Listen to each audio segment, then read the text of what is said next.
ನಮಸ್ತೆ, ಜೈ ಶ್ರೀರಾಮ್. ಈಗ ಯುಗಾದಿ ಹಬ್ಬದ ಫಲದಲ್ಲಿ ಧನುರಾಶಿಯವ್ರದ್ದು ಯಾವ ರೀತಿ ಇದೆ ನೋಡೋಣ.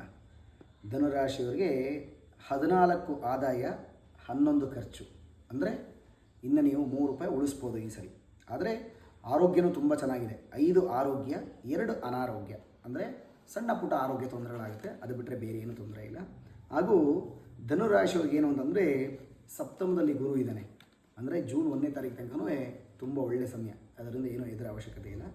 4ನೇ ಮನೆಯಲ್ಲಿ ಶನಿ ಇರೋದ್ರಿಂದ ಮನೋಚಿಂತೆ ಮತ್ತು ಮನೋವ್ಯಥೆ ಸ್ವಲ್ಪ ಕಾಡ್ತಾ ಇರುತ್ತೆ. ಜೂನ್ 1 ಆದಮೇಲೆ 8ನೇ ಮನೇಲಿ ಗುರು ಬರ್ತಾನೆ. ಆವಾಗ ಮಾತ್ರ ನೀವೇನಾರು ಒಂದು ಕೆಲಸವನ್ನು ಮಾಡಬೇಕಾದ್ರೆ ಸ್ವಲ್ಪ ಎಚ್ಚರಿಕೆಯಿಂದ ಮಾಡಬೇಕು, ಅದು ಬಿಟ್ಟರೆ ಬೇರೆ ಏನೂ ತೊಂದರೆ ಇಲ್ಲ.